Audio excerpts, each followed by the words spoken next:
started the video without my mic. Hold on, party mic incoming. All right. Yeah, we're set. Party people, Tony Rowe here. I'm an idiot.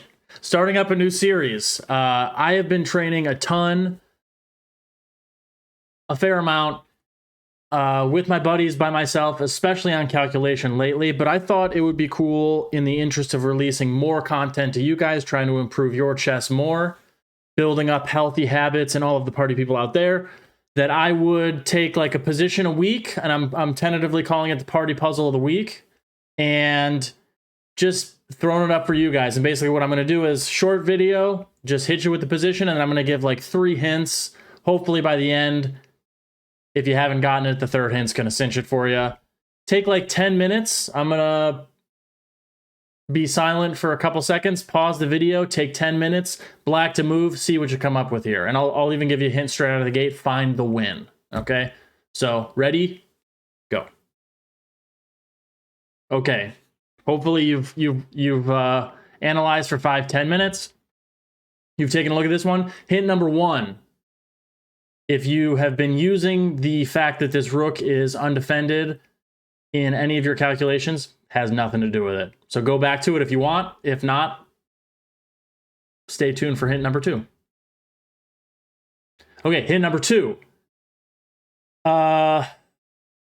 It's very important to understand the sort of little tactical, like micro tactical options that black has here, involving, you know, like the rook covering the h1 square, the queen having the option of activity along this diagonal, knight e2 check is looming.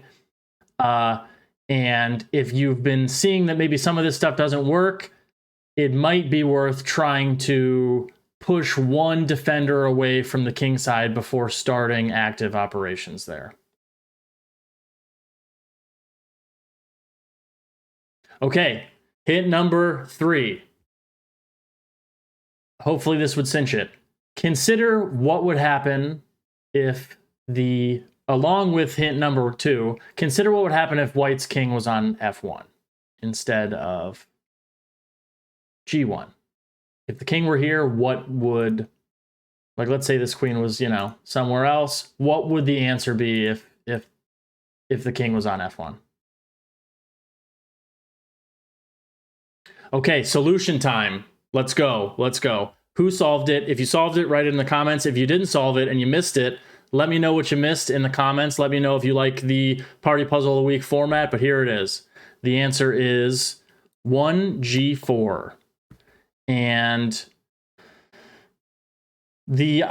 why this move is the move, you really have to see the second move in order to make this move, okay? And really this is deflecting the queen away from guarding against knight to e2, essentially. So any square, really, let's say g3, because it hits the rook, it forces black to do something.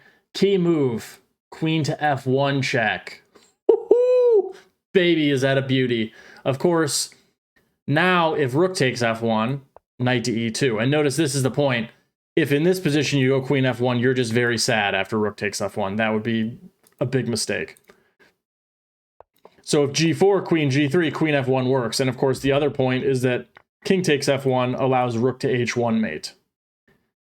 And I really like this puzzle. This is Evgeny Naher against, or Nair, I don't know how you say it, versus Jan Nepomniachtchi from Moscow 2006. And this one was discovered from the book Perfect Your Chess, which, if you guys don't have that book, is absolutely one of the best books I own, if you're like, I would say, around 1800 to 2000 and up. And up is key, because if you're 1800, you're probably going to struggle, but if you like hard puzzles, it's an amazing book. Totally amazing. Top 3 books of all time, in my opinion, if you don't have it and you want to track it down. I think it's out of print, but I think it's also available on Kindle. And yeah, I like this puzzle because it's if you see the idea of queen f1, it's not hard at all. It's, you know, the solution is 2 moves.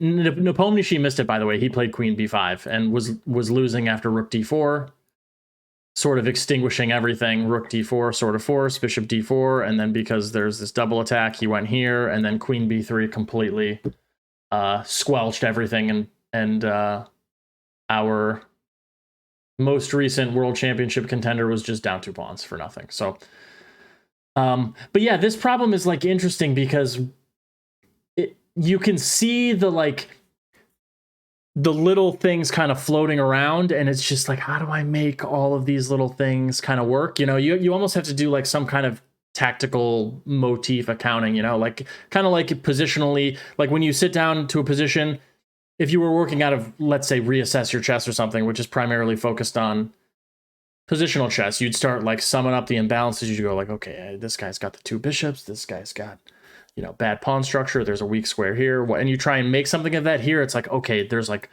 my rook can come to h1, but it doesn't really do anything. There's almost knight e2 check, king f1, knight g3, king g1, maybe like queen f1, rook f1, knight e2 with like a weird smothered mate. You know, you might even start thinking like, is queen b5 or queen a4, like tagging this rook something?